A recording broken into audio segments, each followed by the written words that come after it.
வணக்கம். நான் கனி மார்த்தாண்டன்.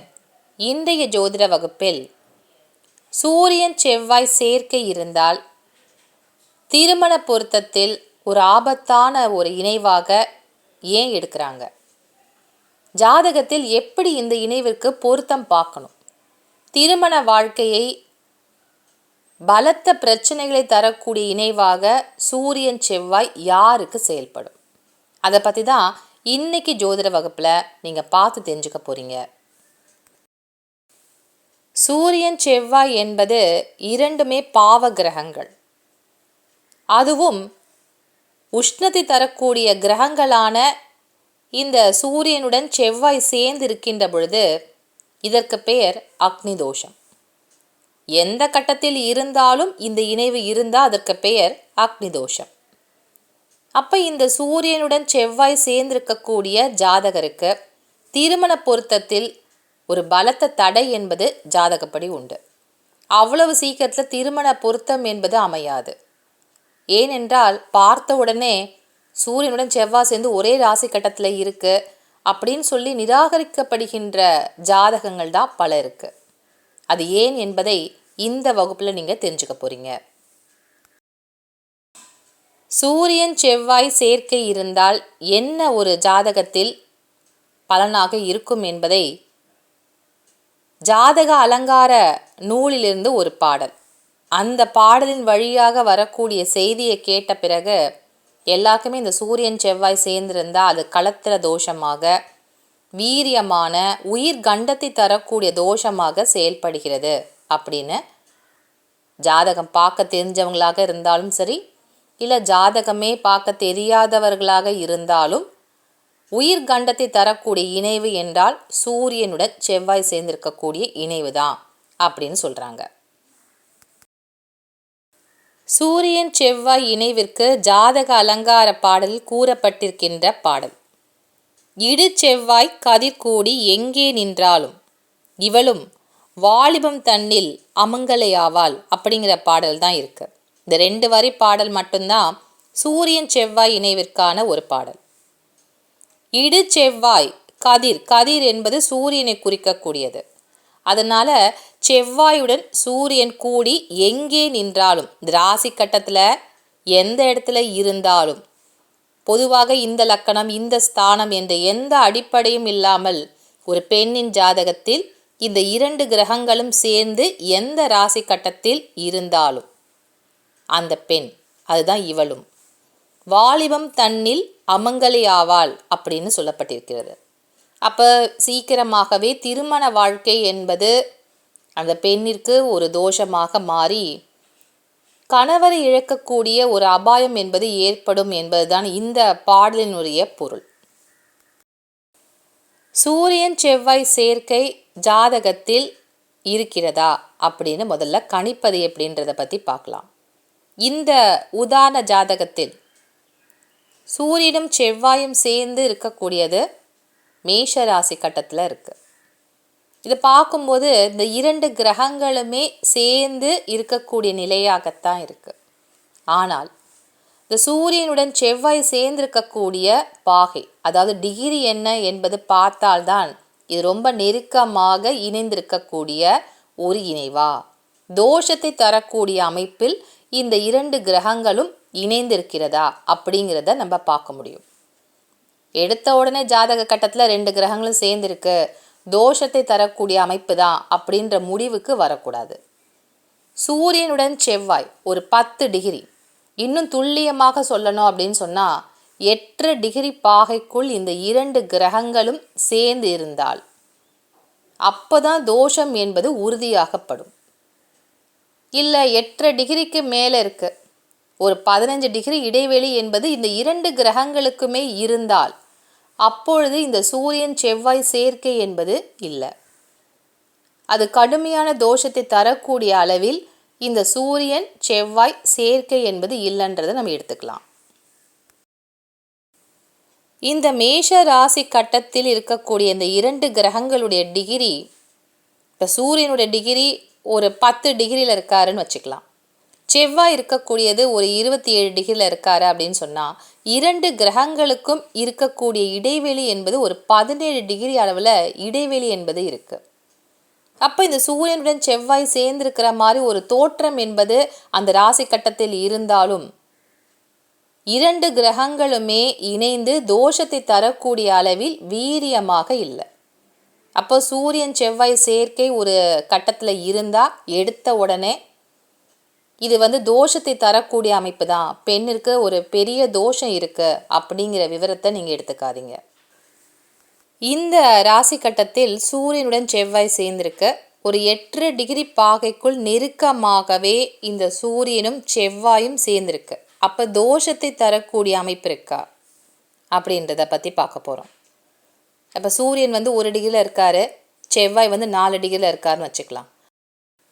இந்த 2 கிரகங்களுக்கு இடையே இருக்கக்கூடிய இடைவெளி என்பது 8 டிகிரிக்குள்ளே தான் இருக்குது.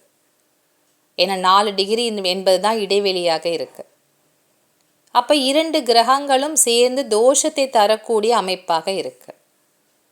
வேறு ஏதாவது இந்த தோஷத்தை குறைக்கக்கூடிய அளவில் இந்த ஜாதகத்தில் வேறு ஏதாவது விஷயம் இருக்கான்றதையும் பார்க்கணும். 2 கிரகங்களும் சேர்ந்து இருக்கக்கூடிய ராசி கடக ராசி.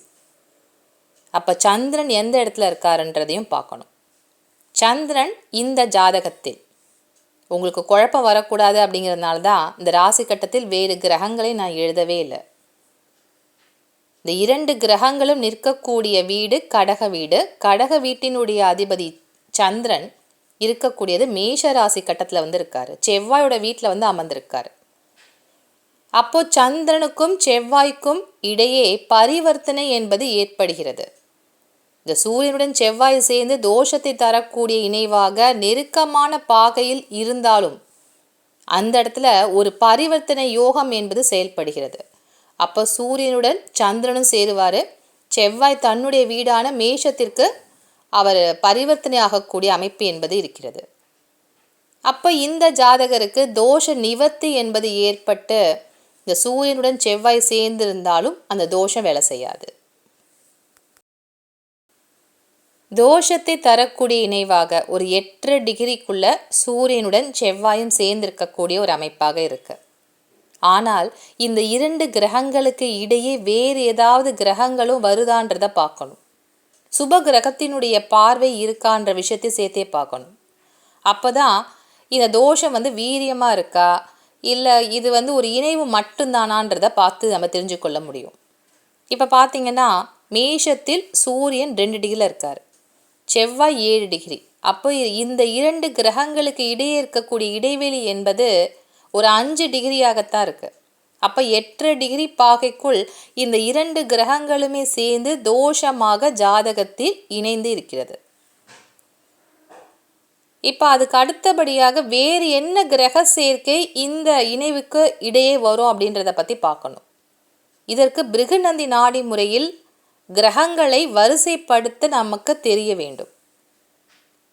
அப்போ நெருப்பு ராசியான மேஷத்திற்கு அடுத்த நெருப்பு ராசியான சிம்மம் மற்றும் தனுசும் ஒரு நெருப்பு ராசி தான்.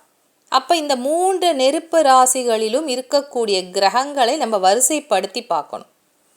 இப்போ நான் முதல்ல பார்க்க போகிறது சிம்மத்தில் குரு 3 டிகிரியில் இருக்கார், 3 டிகிரி 10 கலையில் இருக்கார். அப்போ இந்த சூரியனுக்கு அடுத்தபடியாக குரு தான் வருவார். அதற்கு அடுத்தபடியாக வரக்கூடிய கிரகம் செவ்வாயாக வரக்கூடிய அமைப்பு. ஏன்னா சூரியன் 2 டிகிரி, குரு 3 டிகிரியில் இருக்கார் சிம்மத்தில். அதற்கு அடுத்தபடியாக செவ்வாய் 7 டிகிரி பாகைக்குள் வருகின்றார். அதனால் இந்த ஜாதகருக்கு சூரியனுக்கும் செவ்வாய்க்கும் இடையே ஒரு சுபக்கோள் இருக்கக்கூடிய அமைப்பாக இருக்கு. அப்போ தோஷ நிவர்த்தி என்பது உண்டு. சூரியனுடன் செவ்வாய் சேர்ந்து அதை தோஷத்தை தரக்கூடிய இணைவாக ரொம்ப நெருக்கமான டிகிரியில் இருந்தாலும் நடுவில் ஒரு சுப கிரகம் இருக்கு அப்படிங்கிறதுனால அது தோஷ நிவர்த்தியாக ஜாதகத்தில் வேலை செய்யும். அப்போ இது கடுமையான தோஷமாக நம்ம எடுத்துக்கொள்ளக்கூடாது. இப்போ நெருப்பு ராசினா மற்ற நெருப்பு ராசிகள் என்ன கட்டம்னு பார்த்து நம்ம இணைத்து பார்க்கணும். அதனால் பஞ்சபூத அடிப்படையில் அது நெருப்பு ராசியா, நிலம் ராசியா, காற்று ராசியா, இல்லை நீர் ராசியா அப்படிங்கிறத கணித்து அதில் இருக்கக்கூடிய கிரகங்களை வரிசைப்படுத்தி அடுக்கி வைத்தால்தான் அது தோஷமா இல்லையான்றதை நம்மளால் தெரிஞ்சு கொள்ள முடியும். இப்போ அடுத்தபடியாக நம்ம சிம்மத்தில் இருக்கக்கூடிய குருவை விட்டுடலாம். தனுசில் இருக்கக்கூடிய குருவை இணைத்து பார்க்கலாம். ஏன்னா நெருப்பு ராசி இல்லையா? அப்போ சூரியன் 2 டிகிரி இருக்காரு, செவ்வாய் 7 டிகிரி. இது ஒரு தோஷ இணைவு. ஆனால் குரு 15 டிகிரியில் இருக்காரு. இந்த 15 டிகிரியில் இருக்கக்கூடிய குருவை எந்த இடத்துல நம்ம உட்கார வைக்கணும்னு பார்த்தீங்கன்னா, சூரியன் 2 டிகிரி, செவ்வாய் 7 டிகிரி, அதற்கு அடுத்தபடியாகத்தான் குரு 15 டிகிரியில் இந்த நெருப்பு ராசி தத்துவத்தில் அமருவார். அப்போது இந்த 2 கிரகங்கள், அதாவது சூரியனுக்கும் செவ்வாய்க்கும் நடுவில் குரு வரவில்லை. அப்போ அந்த தோஷம் என்பது உறுதியாக்கப்பட்டிருக்கிறது. அப்போ கடுமையான தோஷத்தை தரக்கூடிய இணைவாக சூரியனும் செவ்வாயும் இந்த ஜாதகத்தில் இருக்காங்கன்றதை எடுத்துக்கலாம். அடுத்ததாக இப்போ சூரியன் மட்டும் தனித்து ஒரு ராசி கட்டத்தில் இருக்காரு. அவருக்கு முன்பாக அல்லது பின்பாக செவ்வாய் இருந்தால் அது இணைவா எப்படிங்கிறத கண்டுபிடிக்கக்கூடிய ஒரு கணிப்பு. ஏன்னா ஒரே கட்டத்தில் இருந்தால் மட்டும்தான் சூரியனுடன் செவ்வாய் சேர்ந்திருக்காருன்னா கணிப்பு எடுக்கக்கூடாது. இந்த சூரியனுக்கு முன்பாக செவ்வாய் இருந்தாலும் டிகிரி வச்சு பார்க்கணும். அவர் தனித்த நிலையில் சூரியன் இருந்தாலும் அவருக்கு முன்கட்டம் பின்கட்டம், அதாவது 2-12 செவ்வாய் இருந்தால் அதுவும் சில நேரங்களில் இணைவாக செயல்படும். அப்போ டிகிரியை வச்சு கணிக்கின்ற பொழுது தான் இந்த 2 கிரகங்களும் சேர்ந்திருக்காங்களா இல்லை தனித்திருக்கக்கூடிய நிலை என்பது இருக்கான்றதை நம்மளால் கணிக்க முடியும். உதாரணத்துக்கு சூரியன் இருக்கக்கூடியது ரிஷப ராசி கட்டத்தில் இருக்காரு. அவருடைய டிகிரி ஒரு 4 டிகிரியில் இருக்காருன்னு வச்சுக்கலாம். ரிஷப ராசியில் 4 டிகிரியில் சூரியன் இருக்கின்றார். செவ்வாய் அவருக்கு முன்கட்டமான 12ஆம் இடத்தில், அதாவது மேஷ ராசியில் செவ்வாய் இருக்கக்கூடிய டிகிரி ஒரு 28 டிகிரியில் இருக்காரு அப்படின்னு சொன்னால், ஏன்னா ஒரு ராசி கட்டத்துக்கு 30 டிகிரி. அப்போ சூரியனுடைய டிகிரி 4 டிகிரி, செவ்வாய் இருக்கக்கூடியது 28 டிகிரியில் மேஷத்தில் அமர்ந்திருக்கின்றார். 2 கிரகங்களுமே வேறு வேறு ராசி கட்டத்தில் இருக்குது. ஆனால் இணைவு ஒன்றாகத்தான் இருக்குது. இந்த சூரியனுடைய டிகிரி 4 டிகிரி, செவ்வாய் இருக்கக்கூடியது 28 டிகிரி அப்படின்னு சொன்னால், இந்த செவ்வாயுடைய டிகிரி எத்தனை டிகிரி அந்த மேஷ ராசி கட்டத்தில் இருக்குன்னு பார்க்கணும். 28 டிகிரி இல்லையா? அப்போ 28, 29, 30. அப்போ 3 டிகிரி இடைவெளி என்பது மேஷராசி கட்டத்தில் இருக்குது. சூரியன் இருக்கக்கூடியது 4 டிகிரி. அப்போ இந்த 3 டிகிரியையும் மேஷ ராசி கட்டத்திலேருந்து 4 டிகிரியும் நீங்கள் இணைத்து பார்த்தீங்கன்னா, கூட்டி பாருங்கள், அப்போ 7 டிகிரி வரும். அப்போ இந்த 2 கிரகங்களும் வேறு வேறு ராசி கட்டத்தில் இருந்தாலும் 8 டிகிரிக்குள்ளே தான் இந்த 2 கிரகங்களுமே சேர்ந்துருக்கு. தனித்தனியாக இருப்பது போல் ஒரு தோற்றம் இருந்தாலும் 2 கிரகங்களும் சேர்ந்தே பயணிக்கக்கூடியதாகத்தான் ஜாதகத்தில் இருக்குது. அப்போ இந்த ஜாதகருக்கு தோஷம் என்பது உறுதியாக்கப்படுகிறது. அதனால் சூரியனுக்கு முன்கட்டத்திலும் பின்கட்டத்திலும் செவ்வாய் இருந்தால் டிகிரியை பார்த்து தான் 2 கிரகங்களும் இணைந்திருக்கா இல்லையான்றதை நம்மளால் கணிக்க முடியும். அதனால் சேர்ந்து ஒரே கட்டத்தில் இருந்தால் மட்டும்தான் தோஷம், தனித்தனியாக இருக்கிறதுனால தோஷம் இல்லை அப்படின்ற மாதிரி எடுத்துடாதீங்க. டிகிரியை வச்சு பார்க்கும்போது தான் 2 கிரகங்களும் இணைந்திருக்கா இல்லையான்றதை நம்மால் கணிக்க முடியும். இதுவரைக்கும் சூரியன் செவ்வாய் சேர்க்கை எப்படி நம்ம கணிக்க முடியும், 2 கிரகங்களும் சேர்ந்து தான் இருக்கா அப்படிங்கிற தோஷத்தை நம்ம எப்படி கணிக்கலான்ற விதிகளை நீங்கள் பார்த்தீங்க. இப்போ தோஷ நிவர்த்தி விதி விலக்கு வேறு என்ன இருக்குது அப்படிங்கிறத பற்றி பார்க்க போகிறோம்.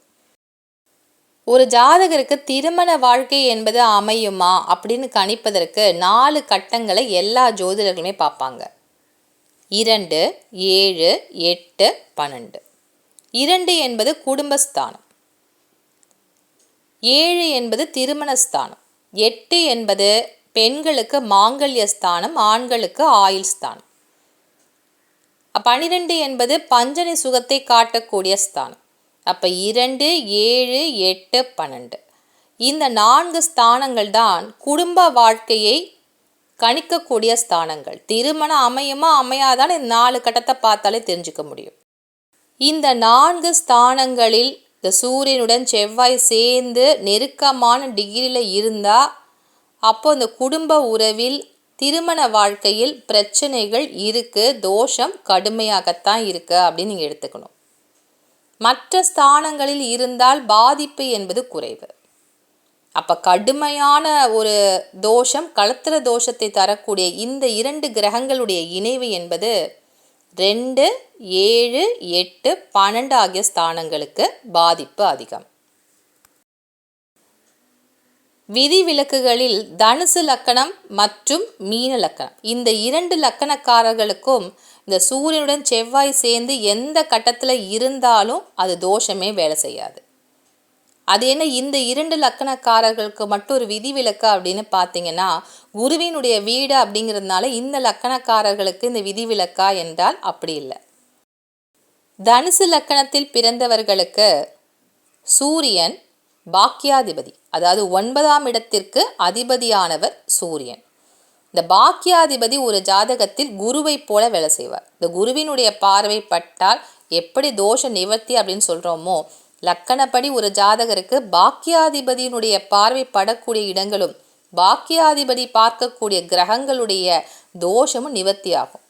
ஏன்னா பாக்கியத்தை தரக்கூடியவர் ஜாதகத்தில் பாக்கியாதிபதி தான். அப்போ அந்த பாக்கியாதிபதி சூரியனாகவே வருவதால் அவருடன் ஒரு பாவ கிரகமான செவ்வாய் சேர்ந்தாலும் தனுசு லக்கணத்திற்கு இந்த 5ஆம் இடத்திற்கும் 12ஆம் இடத்திற்கும் அதிபதியானவர் செவ்வாய். அப்போ 5 என்பது திரிகோணத்திற்கு அதிபதி. அதனால் இந்த ஜாதகர்களுக்கு, அதாவது தனுசு லக்கணத்தில் பிறந்தவங்களுக்கு சூரியன் செவ்வாய் சேர்க்கை என்பது எந்த கட்டத்தில் இருந்தாலும் பாதிப்பை தராது. அதே போல மீன லக்கணத்தில் பிறந்தவர்களுக்கு 9ஆம் இடமான பாக்கியஸ்தானத்திற்கு அதிபதியாக வரக்கூடியவர் செவ்வாய். பாக்கியாதிபதியுடன் சூரியனுடைய சேர்க்கை என்பது இருந்தால் ஜாதகருக்கு பாதிப்பு தராது.